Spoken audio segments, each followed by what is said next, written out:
Morning everybody. आज है 3 फरवरी और आज के न्यूज़पेपर में बहुत कुछ है कवर करने के लिए। तो चलिए जल्दी से शुरू करते हैं। सबसे पहले US bolster its defence around Jordan base at it as it readies strike. तो इसमें क्या है, इराक और यूएस के बीच जो लगातार दिक्कतें चल रही हैं उसी को इन्होंने और अच्छे से बताया है। द यूएस हैज़ बॉलिस्टर्ड डिफेंसेस, मतलब बॉलिस्टर मतलब वहाँ पहुँचा दी गई हैं उन्होंने डिफेंसेस को, अपनी जो डिफेंस आर्मी है वहाँ पे खड़ी कर दी है बेस पे in Jordan that was attacked by Iran backed militants as it prepares for the wider US response to drone attack that kill 3 service members. So क्या हुआ है कि इराक के कुछ बॉर्डर्स पे हमला कर दिया था, जॉर्डन में हमला कर दिया था। तो क्या हुआ था, वहाँ पे यूएस के ट्रूप्स ऑलरेडी थे, तो उनकी वजह से 3 लोग मर गए हैं। इसलिए जो यूएस है उसने और अपना डिफेंस जो है बढ़ा दिया है, बेस बढ़ा दिया है जॉर्डन के एरिया पे, जो कि अटैक हुआ था ईरान द्वारा। ठीक है। Iraq strongest Iran backed militias Harakat al Nujaba announce its plan to continue military operation against US troop. तो इन्होंने क्या कहा है, इन्होंने कहा है कि हम लगातार यूएस ट्रूप्स के ऊपर अटैक करते रहेंगे। ठीक है। तो ये हमला इनके ऊपर हुआ है जॉर्डन पे यूएस ट्रूप्स के ऊपर, इराक ने जो किया है हमला, तो इसकी वजह से यूएस ट्रूप्स ने अपने और सारे डिफेंस फोर्सेस को वहाँ पे लगा दिया है। फिर नेक्स्ट है, Putin cast the Ukraine conflict as a fight for Russia survival. पुतिन क्या कह रहे हैं, जो ये यूक्रेन की फाइट हो रही है ना, ये रशिया के सर्वाइवल पे बात आ गई है। क्यों ऐसा? President Vladimir Putin on Friday described Moscow military action in Ukraine as a battle for Russia survival as the campaign for re election next month is balloting that he is all but certain to win. तो क्या है, actually वहाँ पे election शुरू हो गए हैं, तो उनको इलेक्शन जीतने के लिए लोगों को ये यकीन दिलाना पड़ेगा कि रशिया अभी, मतलब उनकी पावर में अभी भी वो दम है। तो वो क्या कर रहे हैं, जानबूझ के यूक्रेन पे और वार अपना और जो है वार बढ़ाए जा रहे हैं, उन पर अटैक किए जा रहे हैं। इसलिए वो कह रहे हैं कि पुतिन ने कहा है कि जो यूक्रेन के साथ हमारा वार हो रहा है वो रशिया के सर्वाइवल पे, क्योंकि उनके सर्वाइवल पे, रशिया के सर्वाइवल पे नहीं है, उनके सर्वाइवल पे, क्योंकि नेक्स्ट मंथ इलेक्शंस हैं।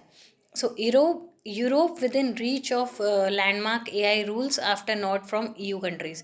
सो क्या हुआ है, Europe on Friday moved a step closer to adopting new rules governing the use of AI and AI models such as Microsoft backed ChatGPT after EU countries endorse a political deal reached in December। तो क्या हुआ, Europe ने अपने अपने ही reach में एक AI के कुछ रूल्स बनाए हैं। देखो, आर्टिफिशियल इंटेलिजेंस के बारे में हम सबको पता है, ChatGPT के बारे में पता है, बहुत सारे AI टूल्स के ने हमारा काम बहुत ईजी कर दिया है। बट हमें रूल्स को फ्रेम करना पड़ेगा, क्योंकि ChatGPT हर चीज़ के प्रोज एंड कॉन्स होते हैं। अगर इन्हें सही तरीके से यूज़ नहीं किया तो इसके काफ़ी हार्मफुल इफेक्ट्स भी देखने को मिल सकते हैं। नेक्स्ट है, several dead as small plane crashes and burns in Florida mobile home park. तो क्या होता है, काफ़ी सारे लोगों की मौत हो गई है, क्योंकि एक जो स्मॉल प्लेन था वो फ्लोरिडा में क्रैश हो गया है। सो ना केवल वो क्रैश हुआ है, वो जबकि एक घर पे जाके वो क्रैश हुआ है। तो बहुत सारे लोग जो उस प्लेन में थे और जो उस घर में थे उनकी मौत हो गई है। ठीक है। नेक्स्ट क्या है, new study could explain why women have auto immune disease. So auto immune disease के बारे में यहाँ पे बोला गया है कि कुछ स्टडीज़ एक्सप्लेन कर सकती है कि ऑटो इम्यून डिजीज़ क्या होता है। ऑटो इम्यून डिजीज़ का मतलब होता है जब आपकी बॉडी, ये जैसे वाइट ब्लड सेल्स होती हैं, सो वाइट ब्लड सेल्स क्या करती हैं, जो भी बाहर से आते हैं, बाहर से कीटाणु, कोई इन्फेक्शन या कुछ भी हमारी बॉडी में एंटीजन आ रहा है, उसे मारने का काम करती है, उसे हटाने का काम करती है। जब हमें फीवर हो जाता है तो बाहर से कुछ वायरसेस कुछ अंदर हमारे आ जाते हैं, जिनको वो मारती है और फिर हम 2 दिन में रिकवर कर पाते हैं। तो इसी तरीके से कई बार बॉडी में एक्स क्रोमोसोम ज़्यादा हो जाते हैं, स्पेशली फीमेल्स में। तो क्या होता है कि जो वाइट ब्लड सेल्स हैं या जो बॉडी का इम्यून सिस्टम है वो गेस नहीं कर पाता, समझ नहीं पाता कि ये जो एंटीजन है वो अच्छा है या बुरा है, वो उसे ही मारने लगता है। तो मतलब आपका खुद का इम्यून सिस्टम आप ही को नुकसान पहुंचाने लगता है। इसको कहते हैं ऑटो इम्यून डिजीज। डिजीज़, ठीक है। इसके बारे में बहुत सारी थ्योरीज आई हुई है, आज के न्यूज़पेपर में आई है, आप ज़रूर पढ़िएगा। कुल मिलाकर उन्होंने यही कहा है, the research published in the journal Cell suggest that there is a special set of chromosome that acts on the extra X chromosome carried by women can sometime confuse the immune system. तो क्या होता है, देखो x x होता है तो female बनती है, एक्स वाई होता है तो मेल बनता है। तो जो ये एक्स एक्स क्रोमोसोम है उसमें कई बार क्या होता है कि एक्स्ट्रा एक्स क्रोमोसोम लग जाता है, जिसकी वजह से वो आइडेंटिफाई नहीं कर पाता है इम्यून सिस्टम और उस पर हमला करने की कोशिश कर देता है। इम्यून से ऑटो इम्यून डिजीज़ क्या होता है, इसके बारे में आज सर्च करिएगा। So could a giant number in outer space help to solve the climate crisis, इसके बारे में भी थोड़ा सा पढ़ लेते हैं। इसमें है, Rosen said his team was ready to design a prototype shade of 100 square feet and in seeking between $10 to $20 million। So actually क्या है, ये एक अर्थ के ऊपर शीट बनाने की कोशिश कर रहे हैं। सो इसमें ये क्या करना चाह रहे हैं कि पूरे अर्थ को कवर कर दें। तो क्या ऐसा हो सकता है कि हम अगर अर्थ को कवर कर देंगे तो जो भी ग्लोबल वार्मिंग का इम्पैक्ट है वो थोड़ा कम हो जाएगा, या कुछ ऐसी चीज़ें हो पाएंगी कि नहीं, इस चीज़ के बारे में ये आर्टिकल है, इसको और अच्छे से पढ़ने की ज़रूरत है। अब इसके बाद सुप्रीम कोर्ट ने मना कर दिया है टर्मिनेशन ऑफ 32 वीक प्रेगनेंसी। एक पिटीशन फाइल हुई थी जहाँ पे एक 20 साल की बच्ची, 20 साल की जो लेडी थी, वुमेन थी, उनको अबॉर्ट करना था अपना 28 वीक का बेबी फीटस, लेकिन सुप्रीम कोर्ट ने साफ मना कर दिया है। सुप्रीम कोर्ट ने कहा है कि refuse to allow a 26-year-old woman who had lost her husband in October last year to terminate her 32-week pregnancy, saying the medical board has held that there were no abnormalities in the fetus। A bench of Justice Belar Trivedi और इन्होंने refuse कर दिया है कि भाई ये जो आपका बेबी है आपको उसको बर्थ देना ही पड़ेगा, क्योंकि it is 32 week foetus, how it can be terminated. Medical board has also said that it can not be terminated, it is matter of 2 weeks, then you can give it for adoption if you want। so इसके बाद ये था कि ये उन्होंने ये बोला कि इसको टर्मिनेट नहीं किया जा सकता, मारा नहीं जा सकता, आप इसे अडॉप्शन के लिए दे सकते हैं। तो इससे पहले भी बहुत सारे पिटिशन्स आए थे जिसमें ये था कि फीटस को मार देना चाहिए, जो अनबॉर्न बेबी हैं, अगर कोई उनको नहीं रख पा रहे, कोई गरीब हैं, किसी के पास ऐसी सिचुएशंस नहीं है कि वो बेबी को अफोर्ड कर सके, तो क्या वो अपने बेबी को ऐसे मार सकते हैं या नहीं। तो सुप्रीम कोर्ट ने इस पर भी मना कर दिया है। अच्छा, biometric based immigration system at Indian airports. अब देखो, सिंगापुर में लास्ट मंथ सिंगापुर गई थी, वहाँ पे फेस रिकग्निशन सिस्टम था। वहाँ पे क्या था कि आपके फेस से और आपकी जो वो होता है एयरपोर्ट वाला कार्ड आपका जो होता है, what you called it, passport. So passport से आपको वो सारा का सारा आपका पूरा स्कैन हो जा रहा था, आपकी नेशनैलिटी से लेकर सब कुछ स्कैन कर लेते। वैसे ही कुछ सिस्टम्स हम अब दिल्ली एयरपोर्ट पे भी देखेंगे। देखो, इस पे लिखा भी है कि ये सिंगापुर से लिया गया है, ठीक है। तो इसमें आप एक्सरे को क्रॉस करते हैं और बहुत ही सिंपल है, बहुत ही इजी वे है ये। सबसे अच्छा तरीका है ये इस तरह का अडॉप्ट करने का, क्योंकि इसमें आपको ना हैसल फ्री आपको वो होती है। बस आप जाइए, अपना पासपोर्ट दीजिए, वो वहाँ पे फेस अपना रखिए, स्क्रीन बनी होती है, फेस से आपके स्क्रीन पे आ जाएगा सब कुछ आपके बारे में, और उसके बाद फिर आप जा सकते हैं।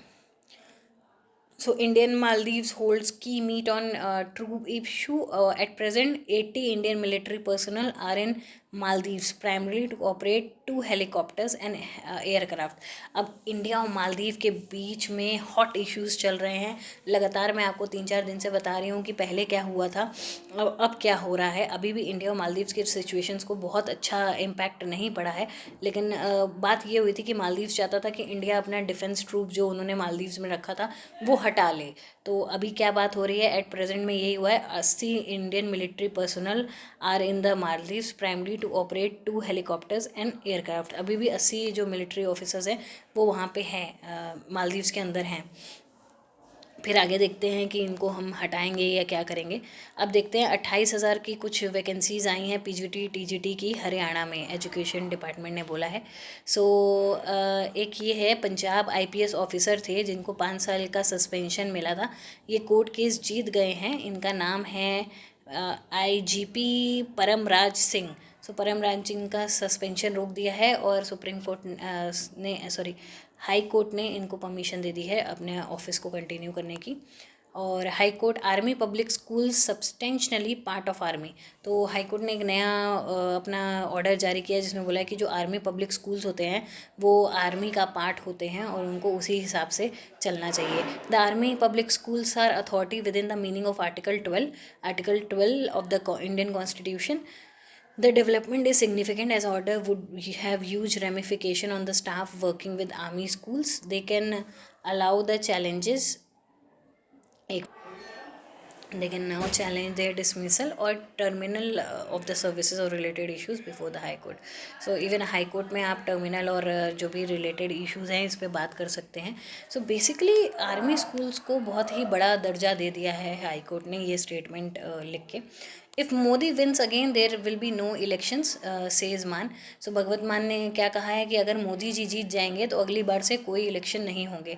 देखो ये सच है या गलत है या अथॉरिटेटिव रूल आ रहा है, कहते हैं ना डिक्टेटरशिप आने वाली है, हम इस बारे में बात नहीं कर सकते. बट ये इस तरह का कुछ न्यूज़पेपर में था.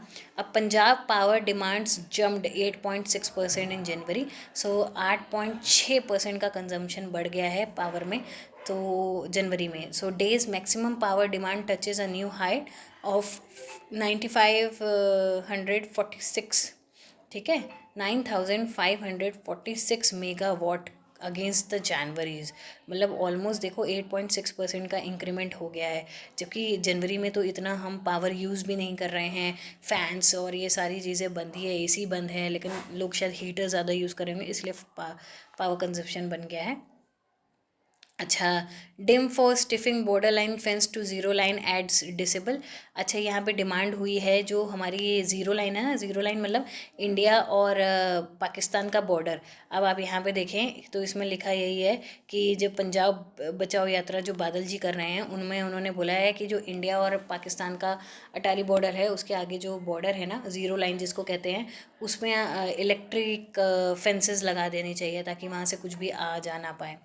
और Punjab second worst in the country under PM किसान्स women beneficiaries. तो पंजाब को सबसे ज़्यादा कम पैसे मिले हैं पीएम किसान बेनिफिशरीज़ में, खासकर वुमेन्स को, जबकि गोवा को सबसे ज़्यादा दिए गए. तो इससे पंजाब जो है वर्स्ट सफरर हो गया है. अब इसके बाद था over 700 roads remain blocked, no power in many parts of HP. So Himachal Pradesh में हमने 2 दिन से पढ़ा है कि खूब स्नोफॉल हो रही है जिसकी वजह से क्या हुआ है, जिसकी वजह से 700 से ज़्यादा रोड्स बंद हो गई हैं. नई गाइडलाइन हरियाणा प्लेवे स्कूल्स के लिए निकाली गई है. इसमें मेजरली यही था कि 6 साल का बच्चा क्लास 1 में जाएगा और उसके नीचे वाला बच्चा प्लेवेज में जाएगा जिसे बाल वाटिका कह दिया गया है. बस यही इसी तरह का इन्होंने इसमें न्यूज़ थी. US beats token resistance on Pannu issue, approve sales of drones. US अभी तक जैसे बात हो रही थी, US लगातार जो है हम उनसे पन्नू नाम का एक ड्रोन लेना चाह रहे थे. उस 31 ड्रोन्स को हम लेना चाह रहे थे बट US उसको अप्रूव नहीं कर रहा था. इस बार हमने अपने 26 तारीख के जो फंक्शन है रिपब्लिक डे के, उस पर फ्रांस के प्रेसिडेंट को बुलाया था. तो इस वजह से हम अगर वो ये ना देता तो हम इनसे हट के फ्रांस से वो डिफेंस इक्विपमेंट लेने वाले थे. बट इस चीज़ को समझते हुए US ने उसको अप्रूव कर दिया है और उन्होंने हमें 31 ड्रोन्स देने के लिए अप्रूव कर दिया है. वो जल्दी इस साल वो दे देंगे. देखो लास्ट का जो ये टॉपिक है, मैं चाहती हूँ आप स्क्रीनशॉट ले लें और इसको आराम से पढ़ें. Why we shame others as what that does to us. Too often shaming has nothing to do with moral lapses. So बोल रहे हैं जब हम दूसरों को शेम करते हैं, जब हम दूसरों के बारे में गलत बातें बोलते हैं, उनको शर्मिंदा करते हैं, तो हम अपने बारे में क्या साबित कर रहे हैं या हम अपने आप के साथ क्या कर रहे हैं. इस पे इन्होंने बात की है, मेंटल हेल्थ की बात की है, कैसे होना चाहिए एक पर्सन को, उस पर बात की है. मैं चाहती हूँ आप इस आर्टिकल को आराम से पढ़ें और देखें कि इसमें क्या क्या लिखा है. ये पूरे आर्टिकल का स्क्रीनशॉट ले लीजिए और इसको पढ़ के बताइए कि जब हम दूसरों के साथ गलत व्यवहार करते हैं, जब हम दूसरों को शर्मिंदा करने की कोशिश करते हैं, स्कूल में भी कितनी बार ऐसा होता है कि हम जा के बच्चों की कंप्लेंट करते हैं, हम अपने दूसरे फ्रेंड्स की कंप्लेंट करते हैं मैम के पास, सर के पास, झूठी झूठी कंप्लेंट्स करते हैं ताकि उनको डांट पड़ जाए. तो क्या इससे आपको खुशी मिलती है? क्या जब उन्हें डांट पड़ती है तो आपको अच्छा लगता है? तो अगर वैसे ही अगर आपके साथ होगा तो फिर आपको कैसा लगेगा? तो ये सारी बातों पे आपको ध्यान देना चाहिए. हमें मिलजुल के एक टीम की तरह, एक फैमिली की तरह रहना चाहिए. सो इस आर्टिकल को ज़रूर पढ़िएगा. That's all for today. Thank you.